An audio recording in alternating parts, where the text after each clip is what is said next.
আজকে শনিবার কিন্তু ছুটি না, আজকে কঠিন একটা দিন। Academy, running, fitness, skill training সব করতে হবে। দেখা যাক কতটুকু করতে পারি। আর আজকের ওয়েদারটা প্রচন্ড গরম, একদম মানে ঘুমটি মেরে আছে, যে কোনো সময় বৃষ্টিও আসতে পারে, কিন্তু প্রচন্ড গরম। দেখতে থাকুন আমার ডেইলি ব্লগটি, দেখা যাক কি কি করতে পারি আজকের ডেইলি ব্লগে। গুড মর্নিং, কি অবস্থা সবার? আজকে হচ্ছে শনিবার, আজকে কাজের দিন। শনিবার একাডেমিতে নর্মালি ফিটনেস ডে থাকে, কিন্তু আজকের দিনটা খুবই ভালো। সম্ভবত আজকে স্কিল ট্রেনিং হওয়ার সম্ভাবনা বেশি। গত বৃহস্পতিবারের দিন ভালো থাকা সত্ত্বেও আমরা স্কিল ট্রেনিং করতে পারিনি। এর কারণ হচ্ছে যারা আমরা গিয়েছিলাম তারা অনেকেই ক্রিকেট কিট নিয়ে আসি নেই, মানে বৃষ্টি আসবে হয়তো বা আসবে না এরকম একটা সম্ভাবনা ছিল, তো যার কারণে আমরা একটা শাস্তিও পেয়েছিলাম। কিন্তু আজকে দিনের পরিস্থিতি খুবই ভালো।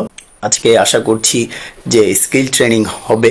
অবশ্যই ক্রিকেট কিট নিয়ে যেতে হবে, যদিও আমার ক্রিকেট কিট ক্লাবেই থাকে, আমার তো বাসা থেকে নিয়ে যেতে হবে না, ওইখানে আছেই। তো দেখা যাক আজকের দিনটাতে কি করতে পারি। যদিও লম্বা সময়ের পর আমরা আজকে একটা ভালো দিন পাচ্ছি, যা ক্রিকেটারদের জন্য একটা আদর্শ দিন। আজকে আমরা সবকিছু করতে পারি, ফিল্ডিং সেশন, স্কিল ট্রেনিং, আজকে আমরা সবকিছু করতে পারি, স্কিল ট্রেনিং, ফিটনেস। এই ডেইলি ব্লগে আজকের প্র্যাকটিস সেশনটা দেখানোর চেষ্টা করব।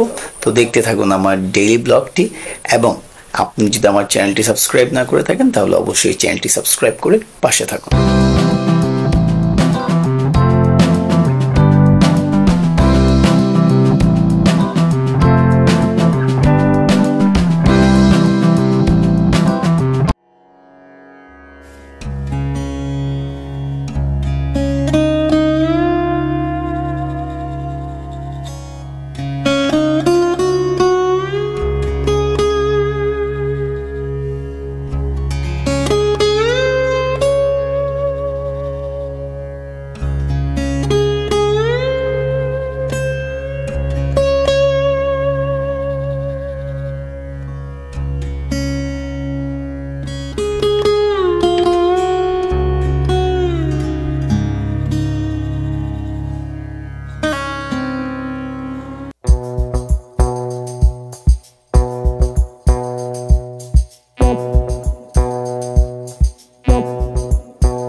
আজকে আমার বন্ধু, আমার দাদুর সাথে দেখা হলো না। দাদু আজকে মনে হয় বের হয়ে গেটের সামনে বসে নাই, হয়তো বা রুমে আছে। যাই হোক, আমি কিন্তু বের হয়েছি ক্রিকেট একাডেমি অফ ময়মনসিংহ এ যাওয়ার জন্য। বাসার দিকে আবার ফেরত যেতে হচ্ছে। এর কারণ হচ্ছে আরিফুর রহমান রবিন স্যার আমাকে বেসবলের যে গ্লাভসটা আছে সেটা নিয়ে যেতে বলছিল। আমার বন্ধু, আমি তো একবার চলে গেছিলাম, আবার আসছি এই গ্লাভসের জন্য। এই যে গ্লাভসটা রেখে গেছিলাম, এই বাসায় রেখে গেছিলাম, মনে নাই। পরে আবার ওই পর্যন্ত গেছি, পরে আবার এই পর্যন্ত আসছি, এখন আবার যাচ্ছি। যাই দাদা, আজকে সকালবেলা দেরিতে বের হয়েছেন? পবিত্র মানুষ, গাড়ি দেখতে সুন্দর। আজকে সকালবেলা কি? ঠিক আছে। এই হচ্ছে বেসবলের গ্লাভস। এই গ্লাভসের জন্য ডাবল খাটনি হতো। একবার চলে গিয়েছিলাম মেইন রোড পর্যন্ত, পরে আবার বাসায় ব্যাক করেছি, আবার গ্লাভসটা নিয়ে এখন আবার যাচ্ছি। আসসালামু আলাইকুম। ওয়ালাইকুম আসসালাম। বুঝলাম না, বৃষ্টিতে মাঠে পানি রাখার জায়গা পাওয়া যাচ্ছে না, তুমি এদিকে বুঝলাম না। এই পানি তো লাইন কেটে দিয়েছি, আবার পর্যন্ত আবার লাইন লাগাবো, পরে আবার শুকনা গেলে আবার পানি দেব। একাডেমিতে ঢুকতেই পারলাম না। সাকিবের বিচার, মানে পোলাটা অল টাইম খালি বিচার নিয়ে থাকে। আসিফ বিচার নিয়ে থাকে না, খালি একে উপরে না বিচার দাও, মানেটা কি? কেন? আলামিন আইছে। হ্যাঁ, আলামিন আসছে তো আসতেই পারে। এটা আমি একাডেমিতে ভিতরে ঢুকি, একাডেমিতে আসি, তারপরে তুমি কথা বলো এই বিষয়ে। মানে আমি একাডেমিতে ঢুকলাম না, আসলাম না, তুমি বলা শুরু করে দিছো। একাডেমিতে আধা ঘন্টা আগে ফোন দিয়ে ফোন ধরেন। এটা তার ব্যক্তিগত ইচ্ছা, ফোন ধরবো কি ধরবো না এটা তার ইচ্ছা। বিশাল সাই দিছে ভাই। এই আছে কিট নিয়ে আসছো? সব আছে, সব আছে। সাকিব বলো। বড় ভাই আসসালাম। তোমার নামে আমি আসা মাত্রই তোমার নামে বিচার দিতেছে, তুমি ওর জুতা নিয়ে গেছো গা, তারপরে আইসো, খোঁজ খবর নাই, তোমার খুঁজা পায় না। কার জুতা কাটা নিছে এটা? আরে ভাই আমাদের তো সুরে নিছে মসজিদে ভাই, লোটো দেখি। তাহলে বললি কেন যে আলামিন জুতা নিছে? ভাই আলামিন ওইটা কইছো? সাথী ভাই আসো না কেন? এই যে কিপাররা আসে না। এই সুমিত দা আসো না কেন? আসো না কেন? আমি কি আমার এক্সাম চলতেছিল এইজন্য এই শেষ হলো। ময়মনসিংহ এর কি টিম কনফার্ম হইছে, মানে যে ট্যাপটি নিছে সানি ভাই টুর্নামেন্টে? সানি ভাই একটা টিম নিছে আমারে। আচ্ছা, কত লাখ? হ্যাঁ টাকা ছাড়া ভালো খেলতে হইব। ভাই টাকা ছাড়া খেলবেন? হ্যাঁ টাকা ছাড়া খেলবো ভাই। আল্লাহ, এই দূরদি যে এমনই খেলতে হয়, নতুন প্লেয়ার। বিশাল একটা টুর্নামেন্ট হচ্ছে ময়মনসিং জিমনেশিয়াম মাঠে। সেই টুর্নামেন্টে আমাদের সাগর ভাই একদম বিনা পয়সা খেলতেছে। সাগর ভাইয়ের মতো আসলে দয়ালু, মানে একটা টিমকে বাঁচাতে সে একদম বিনা পয়সায় খেলতেছে। আমার কালকে বাদ দিয়ে দিবো।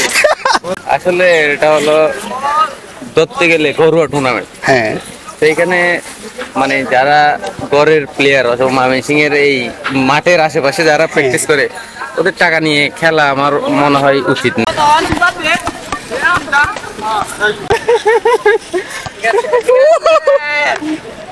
দুশু ভাই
কি করলাম আরে আবার থ্যাংক ইউ। এটা অনিবার পক্ষ থেকে।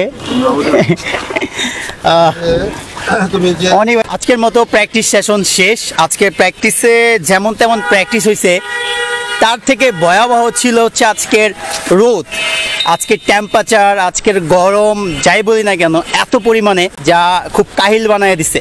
আজকের প্র্যাকটিস সেশনে নিয়ে যদি বলি, আজকের প্র্যাকটিস সেশনে ছিল আপনার ওয়ার্ম আপ, তারপরে ছিল হালকা রানিং, তারপরে ছিল ফুটবল, তারপরে ছিল স্কিল ট্রেনিং, নেট সেশন হয়েছে, যদিও আপনারা ভিডিওতে ইতিমধ্যে দেখতে পাবেন। অনেক কিছু করেছি। এখন আমরা কোক খাইতেছি। কোক না, সরি, কি মজো খাইছো? আর খাবো না? Thank you. ইয়াটা আমি একটু খাই। এটা হচ্ছে কে খাওয়াইছে? অনি ভাই। অনি ভাইকে অসংখ্য ধন্যবাদ। ফ্রেশ মিষ্টি লাগবে। ফ্রেশ মিষ্টির মধ্যে কামড় দিলে যে একটা নরম ইয়াটা পাওয়া যায় একদম। আসসালামু আলাইকুম। এই হচ্ছে আজকে আমার লাঞ্চ, ভাত আর হচ্ছে তেলা পোকা মানে তেলাপিয়া মাছ আর হচ্ছে ডিম। খালাকে বললাম, খালা আমি তো অনেকদিন ধরে ডিম ভাজি খাই না আপনার হাতে, তো আজকে কোনো কিছু সবজি না করে আমাকে ডিম দিয়ে দিয়ে। পরে খালা ডিম দিয়েছে। থ্যাংক ইউ খালা। চলেন তাহলে খাওয়া শুরু করা যাক। গুড ইভিনিং, কি অবস্থা সবার? আশা করি সবাই ভালো আছেন। আলহামদুলিল্লাহ আমিও ভালো আছি। কিছুক্ষণ আগে আসলাম একাডেমি থেকে, মানে বিকাল বেলাও আমি একাডেমিতে গিয়েছিলাম। তো আজকে যে পরিমাণে রোদ গেছে মানে বলার বাইরে, প্রচন্ড পরিমাণে রোদ গেছে। সকালে প্র্যাকটিস করেছি, পরে আবার বিকেল বেলা একাডেমিতে গিয়েছি, যদিও বিকেল বেলা প্রচন্ড মেঘ হয়েছে, তারপরে ভালো বৃষ্টি হয়েছে। আসলে এই এত পরিমাণে বৃষ্টি হয়েছে, এখন মনে হচ্ছে একদম শীতল ঠান্ডা হাওয়া বইছে আমার শরীরে। তো যাই হোক, আজকে প্র্যাকটিসটা নিয়ে যদি আমি কথা বলি, আজকে প্র্যাকটিসে দিন ভালো ছিল, কিন্তু আগেই বলেছিলাম, আপনারা কিন্তু জানেন ভিডিওতে আসলে কি কি হয়েছে, কি কি আছে। আজকে দিনটা ভালো হওয়ার কারণে আজকে আমরা প্র্যাকটিসটা আরামসে করতে পেরেছি। আজকে আপনার স্কিল সেশন হয়েছে, আপনারা কিন্তু ব্যাটিংটাও দেখতে পেয়েছেন। তো আলহামদুলিল্লাহ ওভারঅল একটা ভালো প্র্যাকটিস সেশন গিয়ে আগামীকালের প্র্যাকটিস সেশনটা যে কি হবে এটা এখন বলা যাচ্ছে না, কারণ যে পরিমাণে বৃষ্টি হয়েছে, মাঠে কিছু করা যাবে কিনা, নাকি আমাদের শেষ গন্তব্য স্থান হবে আপনার পার্কে, এটাও বলা যাচ্ছে না। পার্কে হবে এটা বলা যাচ্ছে, যে আসলে মাঠে কিছু করা যাবে না এতটুকু কনফার্ম। এত পরিমাণে বৃষ্টি হয়েছে, এখনো গুড়ি গুড়ি বৃষ্টি হচ্ছে, আপনারা সাউন্ডটা পাচ্ছেন কিনা আমি জানি না। তো যাই হোক, আমরা মাঠে প্র্যাকটিস করি অথবা পার্কে প্র্যাকটিস করি, যেখানে প্র্যাকটিস করি না কেন আমরা প্র্যাকটিস করব, আমাদের নিয়মিত প্র্যাকটিস করতে হবে। আমরা যদিও ক্রিকেটার, আমাদের আসলে বসে থাকা যাবে না, নিয়মিত একটা টাচে থাকতে হবে, নিয়মিত একটা ফিটনেস স্কিল সবই করতে হবে। সর্বোপরি আমি যে জিনিসটা মিস করতেছি সেটা হচ্ছে ময়মনসিংহ এর একটা ইনডোর। যদি ময়মনসিংহ একটা ইনডোর থাকতো আমাদের ক্রিকেটারদের অনেক বেনিফিট। এই ইনডোর না থাকার কারণে আমি ওয়ার্কআউট প্ল্যান করতে পারতেছি না। বিশেষ করে ওয়ার্কআউট প্ল্যানে রানিংটা কিন্তু বাইরে থাকে, বাইরে থাকলে দেখা যাচ্ছে আপনি এই বৃষ্টির জন্য কিন্তু যেদিন প্ল্যান থাকবে সেদিন কিন্তু আপনি করতে পারতেছেন না। আবার আপনি যে জিমে করবেন, জিমে ট্রেডমিলের রানিং আর হচ্ছে আপনার মাঠে রানিং মানে বাইরে রানিং, রাত দিন তফাৎ, রাত দিন। আপনি জিমে যদি মানে ট্রেডমিলে যদি কষ্ট করেও, ট্রেডমিলে কিছু অপশন আছে, মানে আপনি রানিং করলে প্রচন্ড পরিমাণে সেই কষ্টগুলো যদি করেন তাও কভার হবে না। মানে বাইরে রানিং করলে এতটা কষ্ট, এতটা এফেক্ট। তো যাই হোক, আগামীকাল প্র্যাকটিস হবে কি হবে না সেটা আগামীকালকেই দেখা যাবে। আগামীকাল তো অবশ্যই ব্লগ হবে, ডেইলি ব্লগ তো হবে নিয়মিত। ডেইলি ব্লগ তো ডেইলি ব্লগেই থাকবে, ঠিক আছে? ডেইলি ব্লগ কখনো স্টপ হওয়ার না। আশা করছি আমি যতদিন সুস্থ আছি, ভালো আছি, আমার মন চাচ্ছে ততদিন পর্যন্ত আপনারা ডেইলি ব্লগ পাবেন। তো আমার ডেইলি ব্লগগুলো কেমন লাগছে অবশ্যই কমেন্টে জানাবেন। নিয়মিত আপলোড হচ্ছে ডেইলি ব্লগ, প্রতিদিন রাত 8টা বাজে আপলোড হচ্ছে দিশুষা ইউটিউব চ্যানেলে ডেইলি ব্লগগুলো। অবশ্যই আপনারা দেখবেন, আমি আশা রাখছি যে আপনারা দেখবেন, কেননা আপনারা দেখেন বলেই কিন্তু আমি ডেইলি ব্লগগুলো তৈরি করার জন্য উৎসাহ পাচ্ছি। তো আজকের ব্লগটা এখানেই শেষ করতেছি। ইনশাল্লাহ আগামীকাল দেখা হবে নতুন একটা ব্লগে ঠিক রাত 8টা বাজে। ইনশাল্লাহ দেখা হচ্ছে তাহলে ঠিক রাত 8টা বাজে। আল্লাহ হাফেজ।